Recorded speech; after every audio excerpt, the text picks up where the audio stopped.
Berjumpa lagi dalam permenungan kita, edisi Senin 5 September 2022, Pekan Biasa ke-23. Bacaan-bacaan liturgi hari ini, bacaan yang pertama dari surat pertama Rasul Paulus kepada jemaat di Korintus, bab 5 ayat 1 sampai 8, dan bacaan Injil dari Injil Lukas bab 6 ayat 6 sampai 11. Rasul Paulus mengkritisi cara hidup jemaatnya di Korintus seperti yang diceritakan dalam bacaan pertama hari ini. Apa yang dikritisi oleh Rasul Paulus? Jemaat di Korintus, tentu tidak semua, tetapi ada sebagian orang yang telah melanggar kesusilaan. Ada sebagian orang yang mempraktikkan hidup asusila. Tegasnya, ada yang melakukan incest dalam kehidupan. Yang lebih lagi dikritisi oleh Rasul Paulus adalah orang-orang yang melakukan hal seperti itu justru menyombongkan diri dengan cara hidup asusila seperti itu. Saudari dan saudara yang terkasih, Rasul Paulus mengajak jemaatnya di Korintus untuk menjaga kekudusan hidup. Jangan sampai karena cara hidup sekelompok orang atau sebagian orang yang incest, yang asusila itu, lalu kemudian menghancurkan kekudusan hidup sebuah persekutuan. Dan kelihatannya Rasul Paulus agak marah. Dia malah meminta jemaatnya di Korintus untuk menyingkirkan orang yang punya cara hidup seperti itu.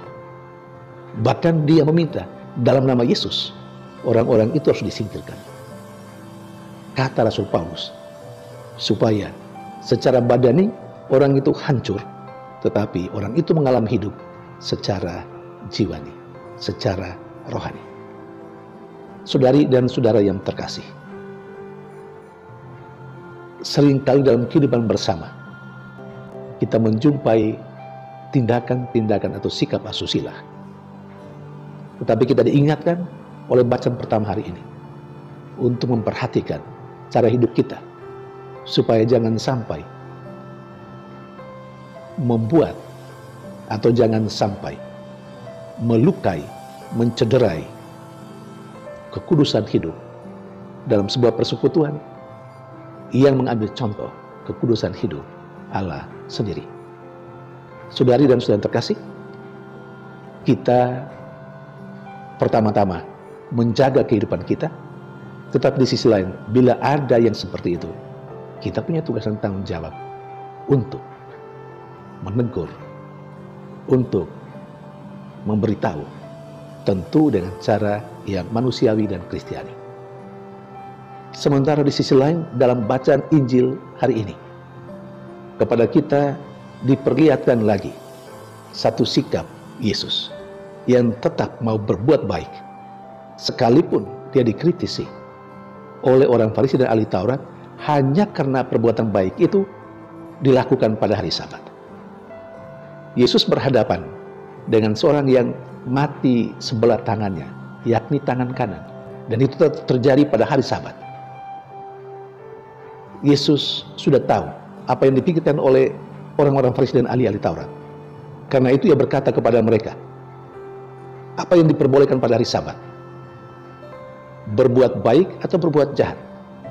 Menyelamatkan nyawa orang atau membinasakannya?